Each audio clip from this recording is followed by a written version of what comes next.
hold up. You mentioned the Aarakocra stuff. Frankie had me pull from this other reference. That means I would knock off the claustrophobia, eagle eyes, glide, and standing jump that I have on that list, right? Yes. Okay, and oh shit! I never asked. I have to be carrying a holy symbol. So like, how much? What would that be, and how much would that weigh? Your holy symbol can be whatever you want it to be. Whatever is like a personal item to your character that they really cherish, or something that was given to you by if you belong to a church. That can be totally up to you what you want your holy symbol to be, and that can actually be something that you don't have to decide right now. After this session, you and I will still do a solo session between us to get your character really more fleshed out and give you a real spot in the world. Today, I'm probably going to start with you just so we can all get to know you a little better, because probably everybody's glimpsed a little bit of the rest of each other's character. So I'm going to start with you, and then I'm going to go into introductions of everybody else from where we left off from our other sessions together. So why don't you tell us a little bit about Julong, where he came from, and who he is. I'm not actually sure which countries are in this place, so I did not actually figure out where. I guess that's a tough question. If you tell me what you're looking for, I could probably get one for you. Birds. Birds, high elevated places, jungle. What are you looking for? I'm not sure what kind of places Aarakocra live in. Aarakocra tend to like to live in high elevated places because it allows them to get a large vantage point, and they fly, so they get protection for people. Depending on whether you like cities or not, you could be like living in a tower inside of a building or such. I moved you guys over to the world map essentially of the realm, the game. Right here, there's a mountain range called the Cloud Peaks, and it's kind of tucked near Candlekeep, the largest library essentially of the world. It's this very ancient library that has a very steep price to enter. It's nearby a couple of major cities, Baldur's Gate, one of the more fabled cities of the realm of Faerun, and it's kind of, in the more central portion of what would be considered like Forgotten Realms pop culture, the Sword Coast. And it's got a cool name, the Cloud Peaks. Like, how can you go wrong, If you want to, if you want to change that later, but being like that, your character is kind of like a diplomat, you said, right? Yeah, courtier. That's those Cloud Peaks kind of split off between and Baldur's Gate, which have had tensions in the past. And it's a good place for like a diplomatic race of Aarakocra to live, because it's kind of nestled above all these areas. Maybe your particular cloister of Aarakocra, or even like a very upstanding member of the Lord's Alliance who oversees a lot of the goings on in the realms.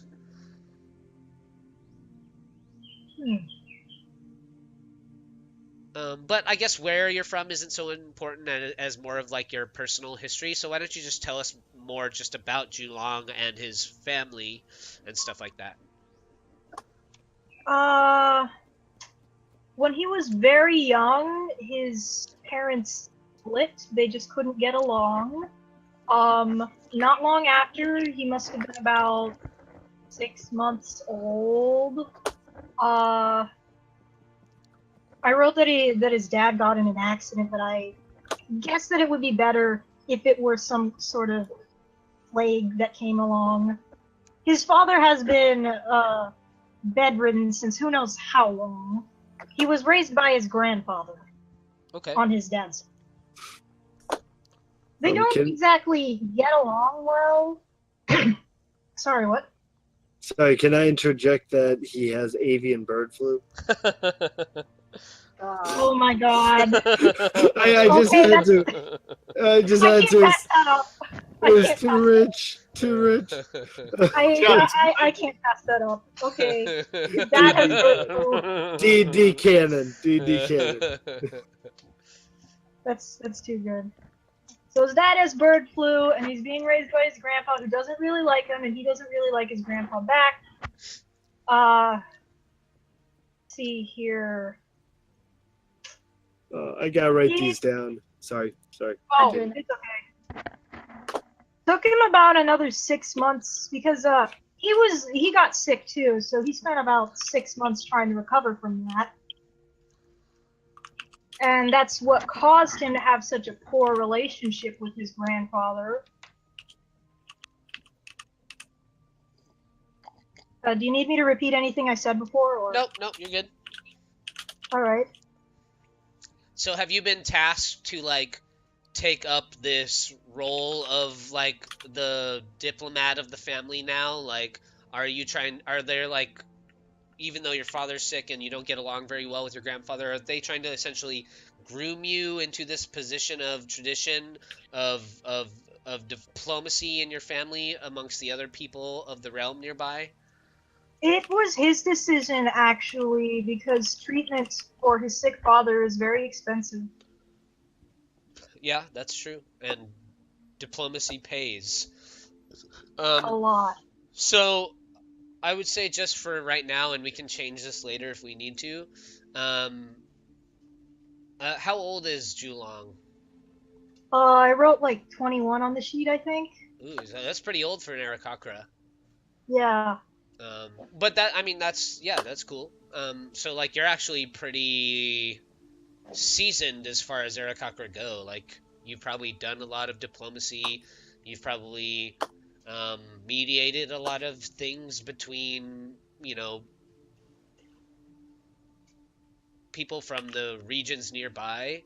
We can even say that in some of the smaller towns that don't have like larger that don't have like actual real mayors or barons or anyone that really oversees, like sometimes an Aarakocra from your tribe will come in to mediate any dispute of like land or crime or anything like that. And so you've probably done a lot of that type of stuff, like small mediations between families or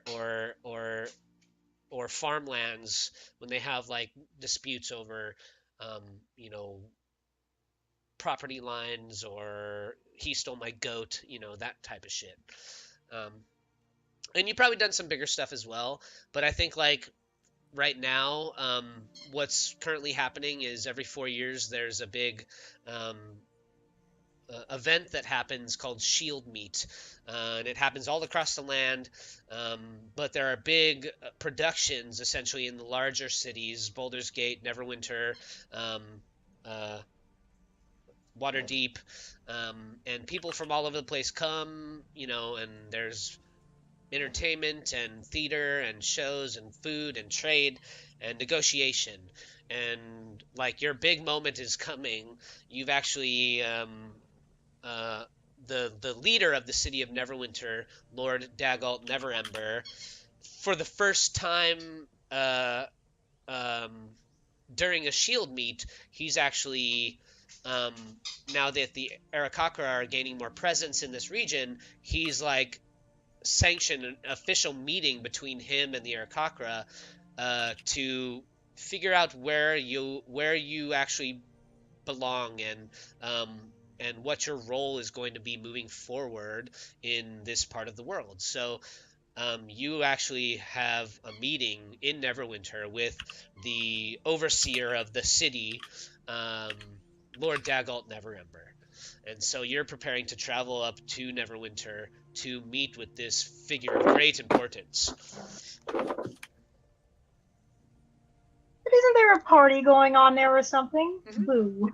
There's also a big party going on there. Epic. So how you get there is up to you. You could fly there with maybe a few of your closest delegates. Where is this place that he would be going to? So the Cloud Peaks are here, And Neverwinter is all the way up here. And usually I actually have like a scale Neverwinter map, so like when you do the ruler, like it shows you how many miles. I kind of uploaded this at the last minute, so I haven't been able to arrange that yet. But normally I have a map that's like, oh, that's 500 miles away. That would take me 16 days by ship. Like, I usually have those details worked out. Yeah. If it's 30 feet on the map, then it would be about 1,000. Oh yeah, I forgot there's a little tool down there at the bottom. Yeah. Hooray for conversion legends. Yeah. But I put a lot of this stuff together very last minute. Like I did the whole the stream overlay like 20 minutes ago, like that was all very last minute. That's perfectly valid. So, how you get there is up to you, but like for now, that's like your reason. So how would Julong go 1,000 miles for a big party and meeting with an important political figure? Well, what's the weather like this time of year? It's towards Shieldmeet. Usually it happens every 4 years, and it happens towards the end of summer. Well, actually, I don't have my calendar of the realm, but I think that's accurate. I think it happens towards the end of summertime. So the weather would be during the day like in the highs of 80, 85 degrees, which would be cooled down a little bit along the coastline, and at night, the lowest it gets is like maybe 55, 60. So it's fairly warm. And wind. What's like? Is there... You can hit winds all the way up the coastline pretty consistently for the most part. Oh, then it's perfectly reasonable for him to just like. Occasionally you might have to stop for a few days when there's no good headwind heading north and travel on foot or something like that. But you could probably make it most of the way, by flight. Yeah. Yeah. You might even stop and, you leave early enough and make a few stops along the way, stop by Candlekeep, just to check it out, and stop in Boulder's Gate to dink around for a day or two, and then go up and make a quick stop in Waterdeep, the City of Splendor, and then make that final little jump over the Sword Mountains to the City of Neverwinter itself. So I guess I could describe what you would see landing with like your little delegate that you bring with you. Who would you like if you did fly with like maybe 2 people? Who would fly with you? Oh, not sure. You said your character had a partner, right? Oh yeah, he does. So would you bring them? Yeah. Even if they aren't a diplomat, like would they travel with you when you work and stuff like that? Are you the breadwinner? Oh yeah, he is. And I didn't actually figure out like whether or not they were both Aarakocra or what. Oh, okay. I just assumed. Yeah. But yeah, that's okay. Like you don't. Your grandfather probably comes with you. Or I mean, your grandfather's probably not too much older than you. Yeah. Yeah. Because birds. There's probably like he's probably like 2 to 5 years. Like he's a very gray bird. Yeah. But that can be you can even travel on your own. You could be like, I want to do this big meeting by myself. Like you don't have to travel with anybody, but if you wanted to, bring anybody with you to Neverwinter. Like it might be almost customary. Yeah. It might be almost customary. Like maybe there's just some other random diplomats who have other meetings that fly with you as well. Just other people from your clutch or whatever. Yeah. But it's not that important. What you see, though, when you arrive, you come over the Sword Mountains and you come closer and closer to the city. I should have uploaded a Neverwinter map, but essentially you see a big walled, sprawling city. It looks like it's very clearly divided into 4 separate districts, one of which is clearly been allocated for these celebrations of Shieldmeet. It's kind of curious that it's such a big section. It's like very obvious. There's hundreds of colored tents there's no like actual physical real solid structure, so it looks like almost a big portion of the city recently has been totally flattened or destroyed, and they're using this kind of blank portion of the city that hasn't been built up again yet for the festival of field meat currently. Shieldmeet, sorry, my phone's going off.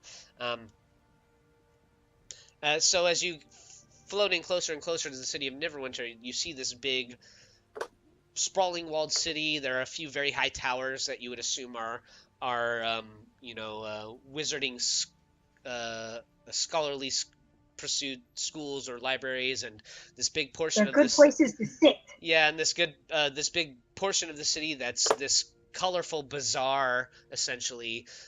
You can see like the little ant-like people moving about in celebration, and on the outer portion of the city, outside of the city's walls, there's kind of like a slum almost, draping out almost a mile on any direction.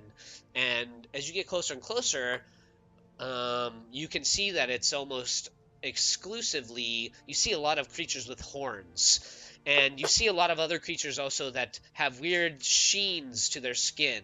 Some of them look like they're made of stone. Some of them look like they are almost translucent and have very like wavy hair.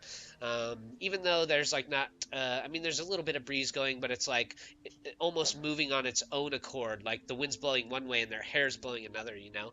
Some of them have like, it almost looks like they have little flames licking off their like exposed parts of their skin, like they're a lot of genasi. I don't know if your character would probably know what they are. Actually, your character would probably know that why this is existing is that far to the south, there's a big civil war going on, and a lot of refugees are fleeing up to the upper northern portions of the Sword Coast, and so Neverwinter has now become this refugee city essentially on the outside. And the outside of the city can be kind of a dangerous place, especially at night, but the city guard has been like doubled or tripled for Shieldmeet. A lot of guard has come in from Waterdeep and even all the way up from Baldur's Gate to police the city during this time.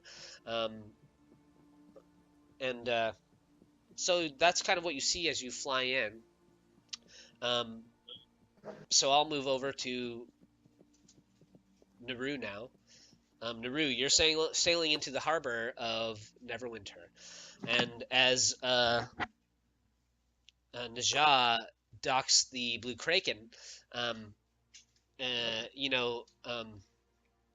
she kind of says her final goodbye to you, and that she hopes that she sees you again soon.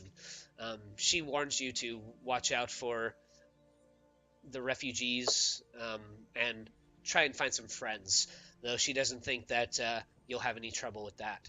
And as you are disembarking, they let down the plank and they start offloading crates off of the Blue Kraken, and you are disembarking with some of the other passengers. On the other side of the the dock in the harbor, the first thing that you see that just instantly catches your eye, and before I say what it is, why don't you describe Nuru for us a little bit, and what what he looks like, and what a little bit of his mannerisms, and anything you want to say about your character. So Nuru is a Tabaxi, and his which is a cat person. He's about 5'10", and the cat he resembles is a caracal, which is about a medium-sized cat from Africa. They have tan fur for the most part, but they sort of have like two black stripes that run down their face and go from from the forehead around their eyes and to their nose, as well as some white spot or white going along there on the on the inner side of those black stripes, as well as his muzzle and basically the underside of his neck and his underbelly of sorts. That is also white. And he has long black tufts on his ears. So just a cat that looks well suited for the warmer, drier climates, but not necessarily the desert, like more grasslands. He's pretty graceful, not only because of his species, but also his extracurricular activities. He has sticky paws, I would say fingers, but those aren't necessarily fingers. They have retractable claws on the end, so, you know. He usually wears pretty simple clothing. Breeches that go maybe just past his knees and a vest. He doesn't really care for shirts. It gets too hot and it restricts his movement. However, he can occasionally be seen wearing a hooded coat. His vest sort of has a hood, and every so often you can see that hood being turned up. He's rather slippery. Tries to stay. No, go ahead and finish. Yeah, it's rather slippery. Tries to stay out of the center of attention, sticking more to the corners of the rooms rather than the middle of it. Despite his appearance, he's pretty good at blending in. He's a bit sassy, but generally well-mannered. He knows how to get around, like, physically and verbally. So as you disembark the Blue Kraken, Najah, as you're coming down the plank, just shouts out one last time, Nuru! Don't forget to look me up whenever I'm in port. And, how could I miss you with your loud voice? As you turn to look at her one last time, you can see the sun has just essentially come all the way up over the horizon. So, it's starting to get, the skies are very clear. It's very blue sky, and but it's early morning, so there's bells ringing in the port, and all the ships are offloading is mostly for the preparation of Shieldmeet. There's not many ships right now that are loading anything onto it. Everyone's offloading and spilling out into the city off their ships. And you turn to look back down to where you're walking from Najah, and the first thing that catches your eye is 3 long boats that are being rowed by between the 3 ships, about 20 large bears. And you see in the center of one of these 3 long rowboats, this very pale looking woman disrobe and jump off of the boat into the harbor. So why don't Nice Snow, you describe your character a little bit for us and what she does. Well, first and foremost, she starts swimming around, and you can see that she's exuberantly swimming around, and is pretty lithe. She's not too strong looking, but she's pretty, by human standards, beautiful. But yeah, as she finishes up her swim, she pulls up, and yeah, she is completely barren, very lithe, graceful figure, long platinum blonde hair, and also, if you notice it, she has silver irises. She's clearly like an albino of some sort. And when she's done, she puts back on her figure. Obviously, she's very brazen, if nothing else. And she carries herself with a sense of self-importance, if not aloofness to societal standards. So I'll just drop the picture of your character in the Discord now. So this is Nice Snow. And in the front of one of the ships, one of the larger bears lets out this very jolly low chuckle, and most of the other bears don't even flinch. They just keep rowing into the harbor, and Nuru, you hear this deep voice call out to the woman who disrobes and jumps into the bay, and he says, Nice Snow, it's almost like you've never even seen the sun. And, I imagine you clamber back up on board and you know. Yeah. She begins to put back on her armor begrudgingly, still soaking wet. And if you're watching, you also notice as she's putting on it, she has this metal silver ring that's going around her neck that doesn't appear to have a lock or anything on it. It is a solid metal ring around her neck. And as she's putting it on, she's like, I've seen more sun than you can possibly imagine. And then as you're kind of watching this go on, Nuru,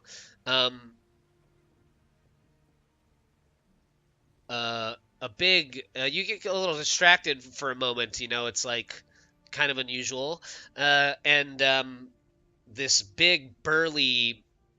You bump right into this big burly man who's like had been walking up the plank in your direction, and you kind of bump off his chest and fall on your butt.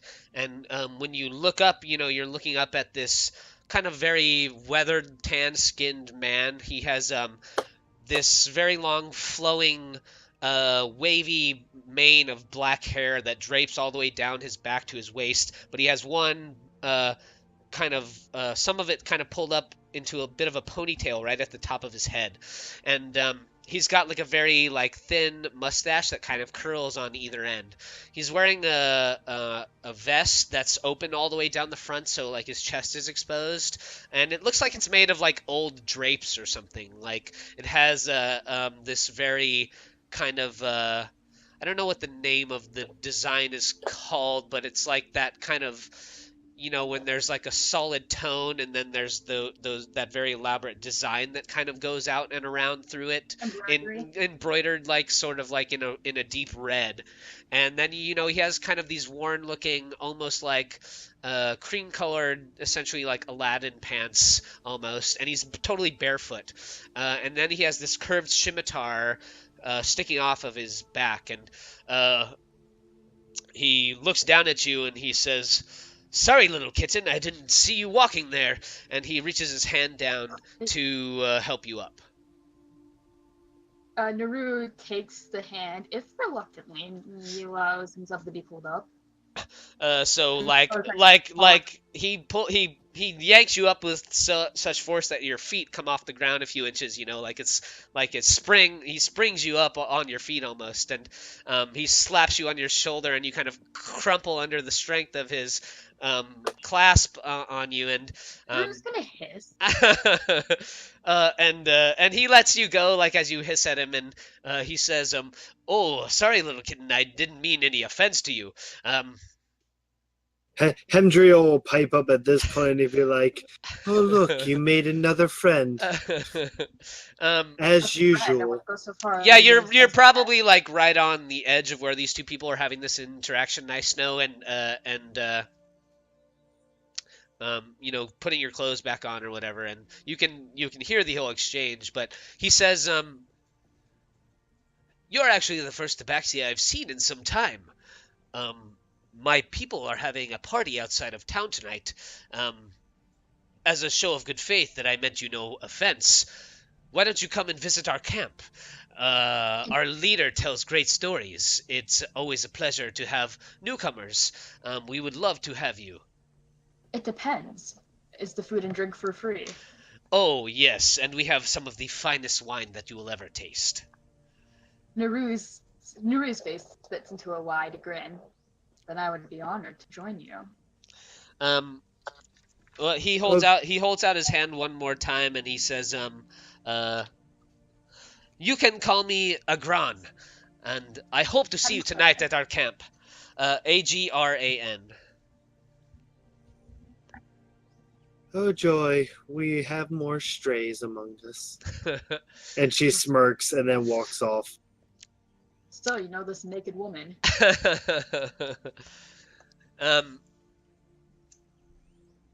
Actually, as you made those two comments, he also even turns to you as you're sauntering away, Nice Snow, and he says, "You seem like you have a lot to say.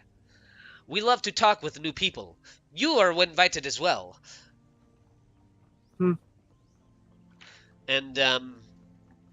and then you see the woman who jumped into the harbor essentially wander off, Nuru, and you just make your way off of the dock into the city. So Ricky, you're coming up through the south gates of Neverwinter. You know, the caravan that you were traveling with. You can see that there's been kind of a line of people waiting to get into the city. But your caravan leader is just kind of like goes off the rails around everybody up to the front of the line, essentially. Like she the two sides of the left side of her cart, as she ropes around the line that's like waiting to get into the city, are like bumping, and all the wagons like jostling, you know, and you're like bouncing in the seat because you're sitting up there in front with her, and she like goes over a big rock and kind of essentially cuts in front of everybody. And as soon as the guards who are checking people in like see her coming, they like step back and just like let her through, like she's done this before, you know. They recognize her immediately, and they just like, it almost looks like they're afraid to deal with her, and you guys just like roll right into the city. And can you remind me of her name again? Cordelia. Yep. So Cordelia pulls up in front of this large kind of L-shaped building, and there's a big golden sign hanging out in front of it, and it says the Adventurers Guild. And Cordelia says, Ricky, I have to say, you are probably the most interesting halfling that I've ever met. Your stories have been grand, sad, great, humorous. I've heard everything from you, and I hope that we meet again. I have to stop here for a time, but I hope that our paths cross once more. And she starts directing the rest of her caravan, who kind of followed her in, to start unloading some stuff. And a big stout dwarf comes out of the Adventurers Guild and gives Cordelia a big. She like leans way down and like wraps the dwarf up, who's got this big long shiny brown beard that's twisted with these big braids, and there's a large golden clasp at the end, and his hair is kind of slicked back, and he has these big bright blue eyes, and he's wearing a golden cape with a purple cape, like a deep plum colored cape with a big eagle emblazoned on the back of it. And she leans down, wraps her arms around this stout dwarf, lifts him up to her chest, and she says, "Oh, Gundren, it's good to see you again," and sets him down. And then you know, she's kind of like forgotten about you already. Why don't you describe Ricky a little bit as he clambers down off this tall Goliath woman's cart? Ricky is of average height, 2'10". Obviously halfling. He's rather thin for a halfling. He's wearing full robes as opposed to like traveling clothes. So he looks a bit odd, and he's just excited to be at Shieldmeet. So he just runs off, darting between people's legs to just see everything. Yeah, absolutely. So Julong, you finally make your way. You're like right over the top of Neverwinter. Ooh, I cut in line too. You did, yeah, absolutely. You totally cut the line. You see, as you travel over the slum portion of the outer parts of the city, like people look up and like watch you fly by, and you see like little tiefling kids like point up at you and go, "Hey, look, Mom, a bird," you know, like that kind of thing. And a big bird. That bird's wearing clothes. And you know, you probably like maybe land on the wall or something. Just kind of shoot your sleeves back. Yeah,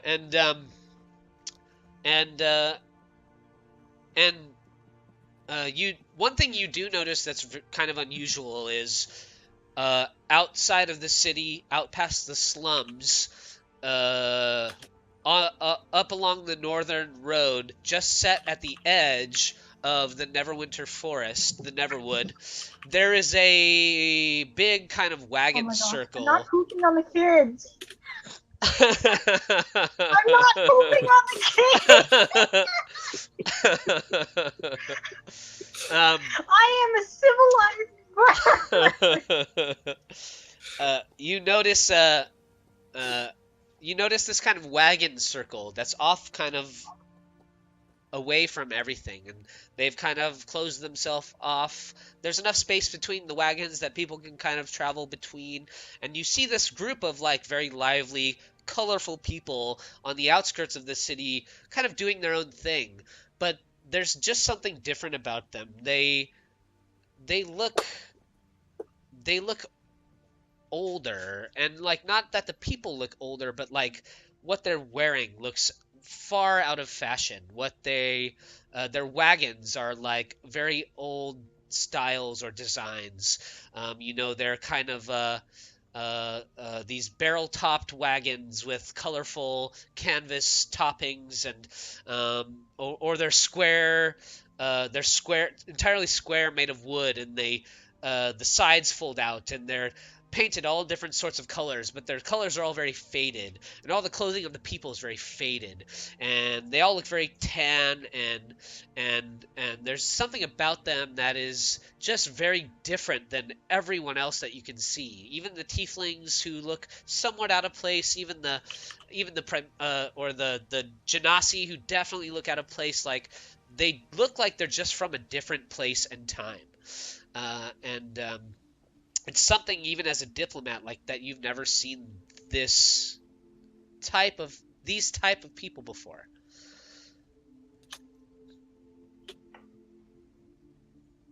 Wait, sorry, repeat that last part?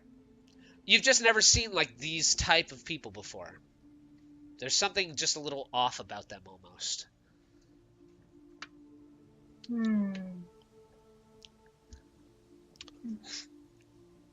But as you land on the city walls, and that just momentarily catches your eye, you look down into the rest of the portion of the city that's been appropriated for Shieldmeet. So there are long alleyways lined with stalls.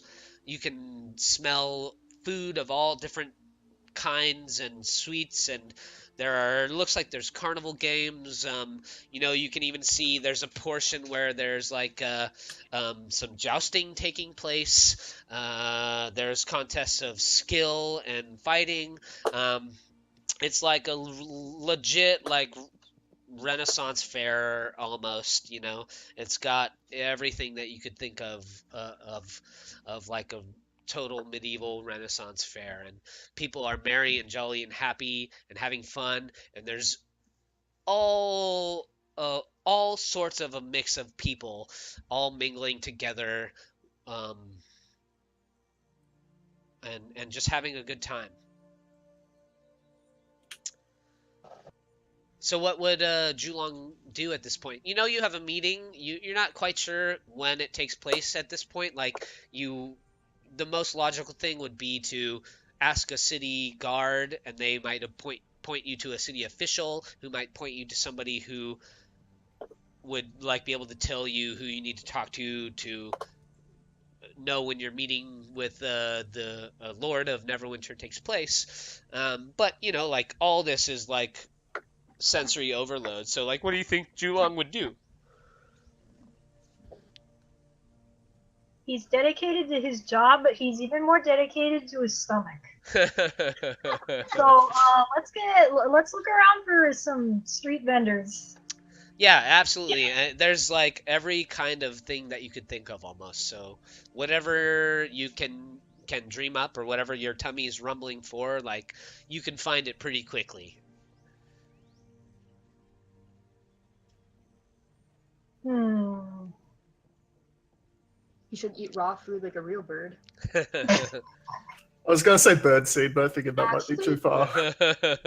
No, actually, Julong's based off of bearded vulture, so just having chowed on some, just eat bones. That's what I mean. Literally, bearded vultures have diets of 70 to 90% bone. Go for the marrow. Well, there's there's legitimately there's even there's you know even innkeepers from the city itself come, because there's vendors that are legitimately selling racks of just meat. There are big racks of cooked rib, there's everything. So imagine you go up to a meat vendor, you order a big rack of ribs, and then you're like, can you just cut all the meat off? and they're like, what? But they do it for you, and you can kind of tell this particular vendor, he's got a stall in the portion of the city that's being used for Shieldmeet, so he's probably come from somewhere else, and he's sweating pretty hard. He's got this tuft of shaggy hair. He's got a big apron on, big white apron on, but it's kind of brown in places where it's been stained with blood, and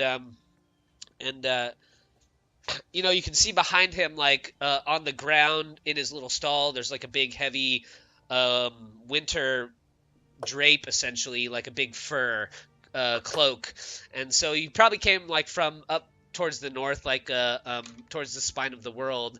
And he brought down probably some mountain goat and things like that. And so he butchers the meat off the bones for you, and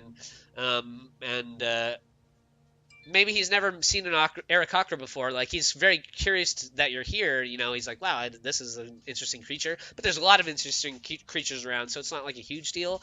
And then he gives you your bones. Ooh, bones. So Ricky, he thanks the butcher and goes on his way. Yeah, absolutely. And I'm not gonna, that's just gonna be considered traveling expenses. I'm not gonna ding you for any of your gold there. Yeah, birds have a very high metabolism. It's not like he could have just been up there not eating all the time. Yeah, sure. So Ricky, you jump down off of Cordelia's cart and excitedly spring off into the city. How old is Ricky? 21, I think. And he's spent most of his life 21. in a library, essentially. So this is a kid in a candy store almost. It's just you don't know where to look. There's no you can't focus on anything. It's just constant running. Yeah, it's like a little kid who's been given cotton candy for the first time, and the sugar's just rushing through your bloodstream. Exactly. So what do you get off to? What do you get up to? I assume I run by the joust, see that for 2 seconds, just keep running around, looking at all the games, looking at all the different kinds of people. It's just stoked. It's Nice. Just happy to be there. Yeah, absolutely. So nice now. You saunter off from the docks. The docks are bustling right now from people offloading on their ships. Bellaril, after he gets all his people off the ships and they tie off into the harbor, he says, we have some people to meet, and we'll be around if you need me or you get into trouble. Just come back to the ships. There will be somebody here if you need. Otherwise, explore the city, have a good time. Personally, I've always loved Neverwinter, and I've always had a good time when I come and visit the city. So, and she nods and will walk off. She's going through her memories, trying to recall the last time she was here. What check would it be to remember? I would say a flat intelligence check. Flat intelligence. All right, let's see. Holy crap! Yeah. An 18. Oh, wow. So what is there a particular memory that you're trying to recall, or what flashes into your mind at that? She remembers something about a guild that she was there to assist in Neverwinter when there was a great period of turmoil, and she's basically going to try to follow this memory to wherever it leads her in the city. I gotcha. So Nuru, you had this interaction with this big, strange-looking man, and this strange woman who you saw dive into the harbor and then make a few kind of ethereal comments, just kind of overhearing your conversation, and then you see her wander off. Do you follow this person, or? Oh, for sure. Okay, cool. I was hoping that you would say yes.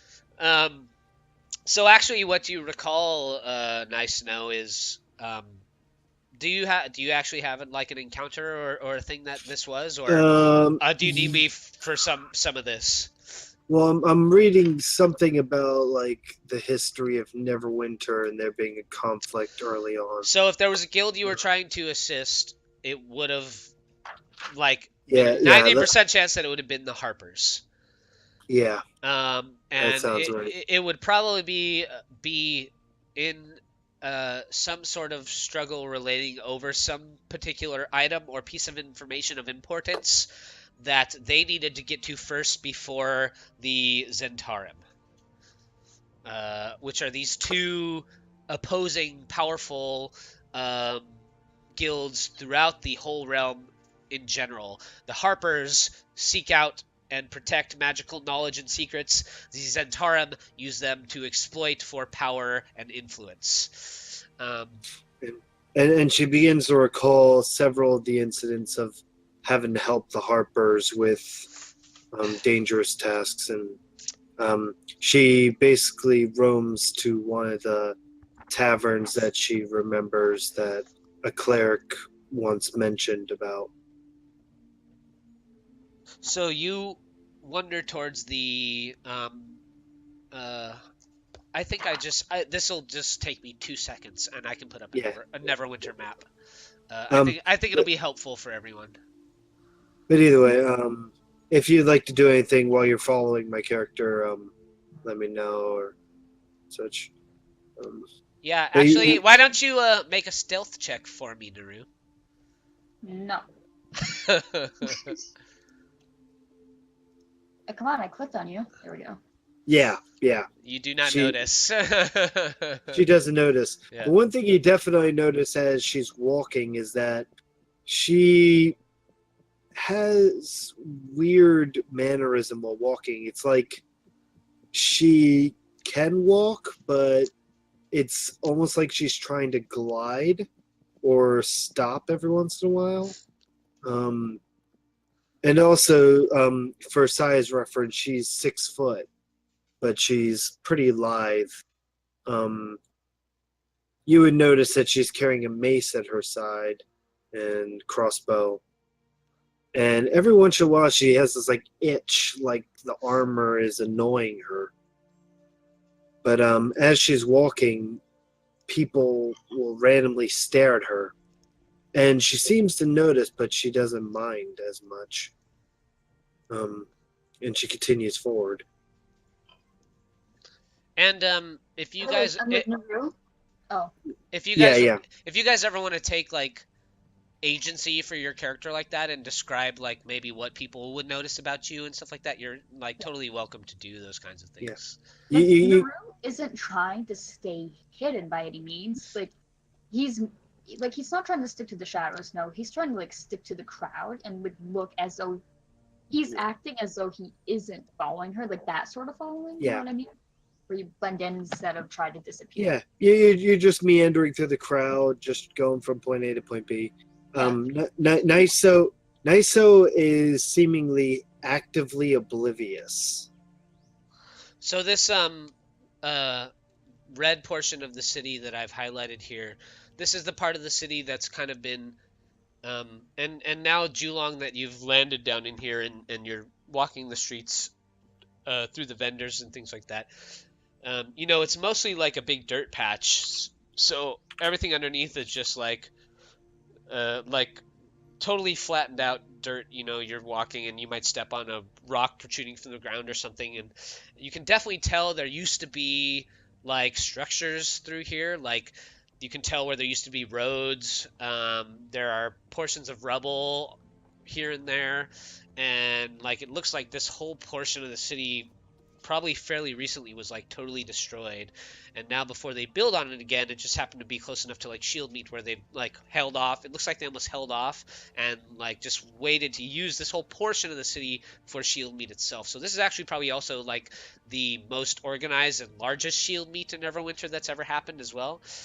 So you guys are out here off on the docks district, and you make your way into this portion of the city. You pass the Neverwinter Keep here, where the leader lives.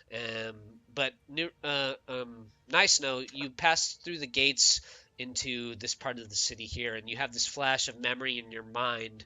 As you're passing like through the big archway from the docks into this part of the city. This part of the city where you're moving into currently is like where a lot of the like official guilds actually reside. So like paladin, a lot of like paladin houses or mercantile trade houses and warehouses and things like that, as well as any kind of like temple or organization is in this part of the city. And so you have this flash in your memory of a building that you passed by, a temple of like of the Lady of Luck, and then you have a flash of and even now in your flashbacks, like the people that you see in your flashbacks, like their faces are all kind of blurry and stuff, but you can tell like the culture has jumped up a few hundred years. Like people are dressed very differently than from what you remember in your mind.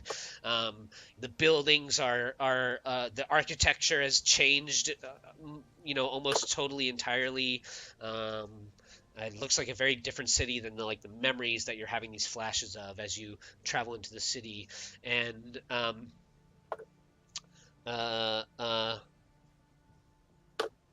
and suddenly you just find yourself stopping out in front of this building, and you look up at the sign, and there's this wooden sign hanging down from the front that says the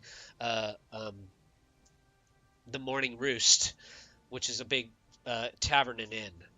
And you don't know why you just stop here, but like that's where your flashes end, and this building now, it doesn't look familiar to what your vision was, but like you feel like this is like where that memory stops. That you kind of shake out of that, and you feel like disoriented, and you look around and like you kind of snap out of it. Yeah. And she just stops and stares at the building for a bit, as if she just like lost consciousness or fell asleep while standing up. Sure. And is just standing out front of the building, and then she proceeds to gingerly walk in. Yeah, and as you do, it's kind of weird. There's like this particular inn has like kind of those swinging western doors almost, that are a few feet up above the ground, and as you're about to push through them, this little girl scampers out from the inn underneath the two doors, like her head just goes right underneath it, and she stops and she looks up at you, and she's a pretty cute little girl. She's got tan skin, she's got these rosy cheeks, she has these big dark eyes, and a big messy tangle of black hair, and she has this dress on that looks like it's made of like old drapes. Like it's blue and has this golden embroidery on it, and she's got a little golden bow in her hair, and she stops as she sees you about to come in, and she looks up at you, and you don't see her mouth move, but you just hear like a voice in your head, and it's like a little girl's voice, and all it says is "help us," and then she scampers off like past you into the city. Yeah, she will immediately like look at the kid, and basically recite out loud, "All beings should walk free of fear with the right to live their lives as they wish. And then she will actively follow this child. Ooh, that's pretty interesting. First of all, make a charisma saving throw for me. As you say that out loud, the child turns and meets your eyes again. Make a charisma saving throw for me. Charisma saving throw? All right. Oh, good luck. Nice. So, as the child is scampering off into the crowd, and you turn and you say that out loud, the child like freezes and stops, and she snaps around to look at you, and her childlike features have kind of faded away, and she has this very serious look on her face, and her lips kind of twist into a little side snarl, and you feel like you feel this strange chill kind of shoot down your spine, and then nothing really happens, and then the child just turns and continues to skip away out in through the city. So you can follow her if you want. Yeah. Let's see. Hold on a second. No, it's not a tracking thing. Never mind. It would be. Yeah. It would be. You'll probably have to make a perception smite the demon child. Yeah. You'll probably have to make a perception check to She when she did the whole like stern face, my character would insight check her. Okay, make an insight check. She's gonna oppose that with a deception.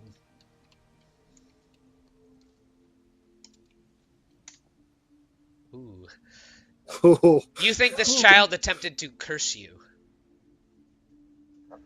And upon that, like, how, just judging how far away are you? How far are you away, Tabaxi? Nuru's not very far at all. Like, he's been on your tail. You see her suddenly go from this aloofness to actually, Nuru, you can make an insight check as well. Since you've been following, you can make an insight check as well.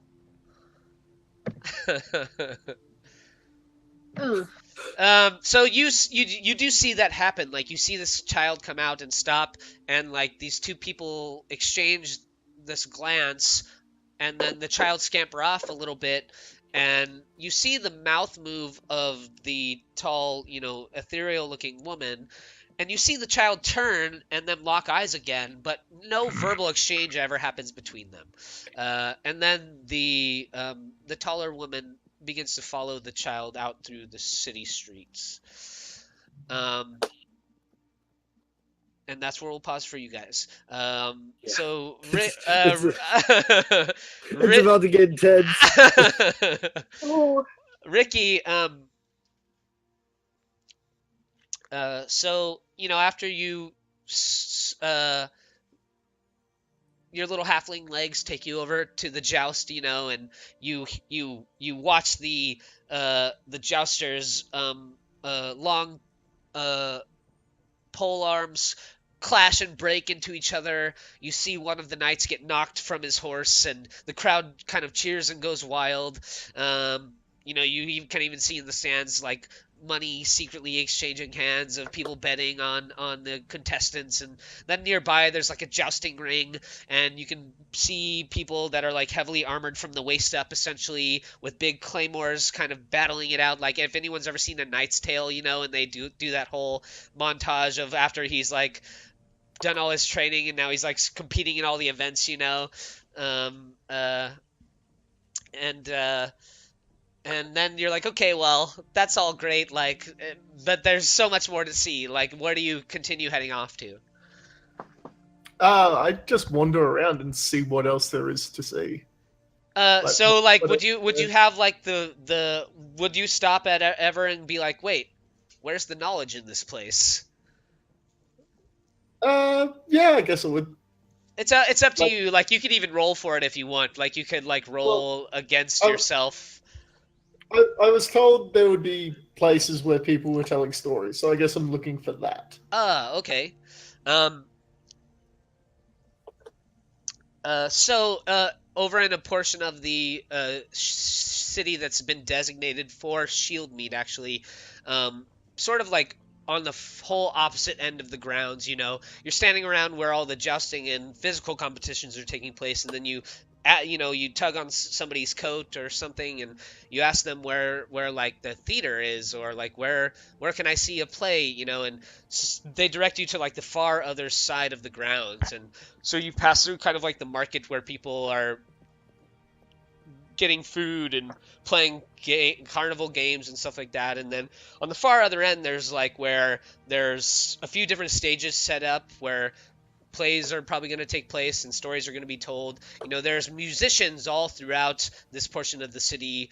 On any corner imaginable, any place there's a free spot to stand where someone can sing or play an instrument, somebody's doing that. And you make it to the far side of the city, where on the opposite end of where like the physical competitions are taking place, and there's currently a play going on, and it's unusual to you. Like, as soon as you step up and see it, like, this is not something that you've read about or heard before. And there are essentially like a set of like 3 or 4 people who are kind of stacked, sitting like on each other's shoulders, and they're painted and dressed as like ice giants almost. Essentially, they have these big like paper mache clubs that have been fabricated, and they are wearing kind of these tilted Viking helmets, and their skin has been painted like an ice blue, and they're the actors who are playing these roles are like speaking actually in giant. And then there's like a group of like teenagers essentially representing like a horde of humans, and they're challenging each other to this great battle, and there's like a wall set up between them, and it's easy to tell that the wall's meant to like represent the wall of the city itself. And you can tell like the actual confrontation that's taking place on the stage is probably the confrontation that just took place that destroyed this whole portion of the city. So it seems like a big horde of giants came down from the spine of the world and actually like assaulted Neverwinter and broke down the walls and destroyed this whole portion of the city itself. And that's like the play that they're acting out right now. And at the end of it, a big man comes out, and the crowd kind of like cheers and goes wild. And I guess make a history check for me.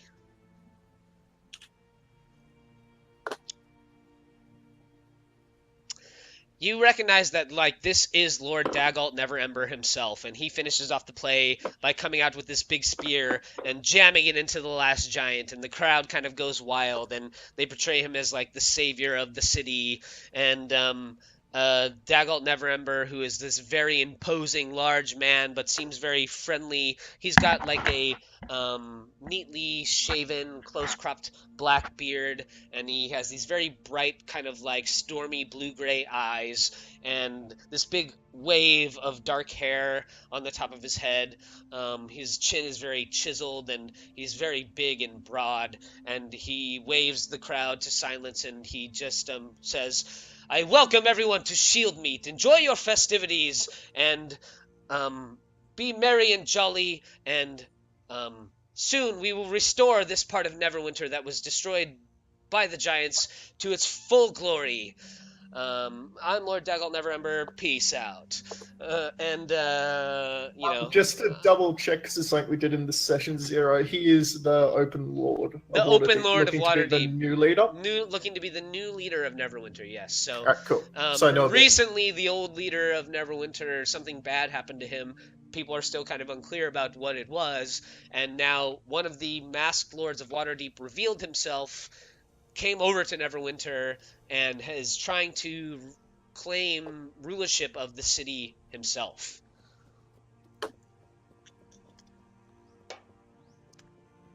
And then there's like a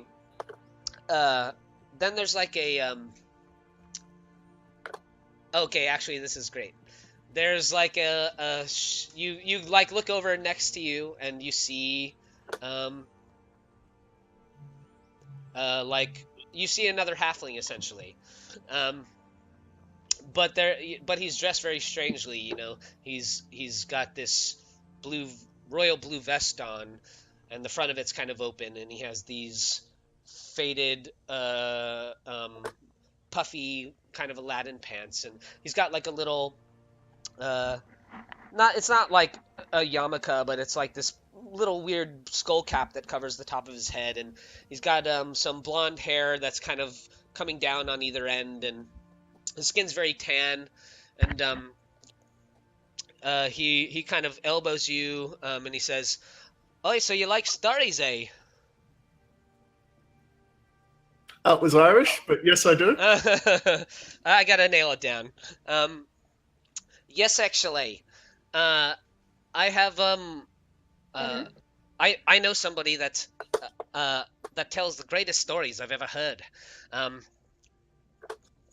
Please go on. Stanimir, the leader of my people, he knows some of the oldest stories known to mankind.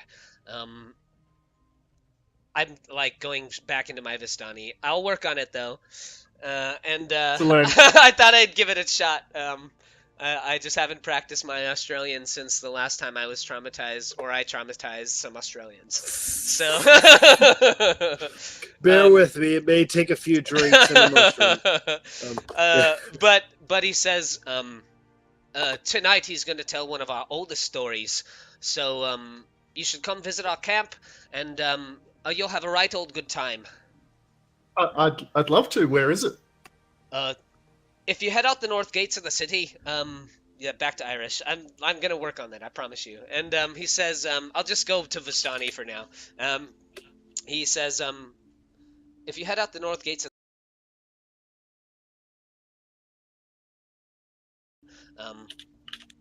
we're right on the edge of the Neverwood, so it's hard to miss. Now I'm just all fucked up. I'm all over the board. I should have never tried that. I gotta reset. Like, I need to dip some water in a deep breath. And he says I could take you now if you like. I'd appreciate that. And so he essentially leads you out of the grounds up through the north gate of the city. He asks you where you came from, why you came to Shieldmeet while you guys are away. Like, he's very conversational and very pleasant, and there's something just very charming about his presence. And you guys go through Little Calimshan or New Calimshan, and what was this gentleman's name? This gentleman's name is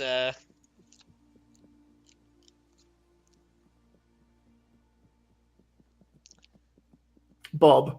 Bob, yeah. Bob's fine. Yeah. Can we take a break soon, by the way? Yeah, we'll take a break in 5 or 10 minutes here. Yeah. Cool. Yeah. While he's doing that, your character would notice that this tall lady is taking a very aggressive, actively, like, malevolent stance towards this seemingly little girl. Yeah. And Bob, she's even reaching for her mace. So. Bob leads you out through the city gates, out through Little Calimshan, maybe like a mile outside of town, and once you start to approach this large, sprawling pinewood forest, you see this half circle of old-looking caravans all kind of set up, and you can hear music and dance, and you can see dancing and a big bonfire in the center, and these strange-looking people having a merry time. And you can also, at the edge of your ear sight or whatever, already hearing a few little stories being told. And we'll just break here for like 5 or 10 minutes. I'm losing my voice right about now, and I did so much talking yesterday. Yeah, so go ahead, get up, stretch your legs, and we'll come back and finish the session out for like another hour.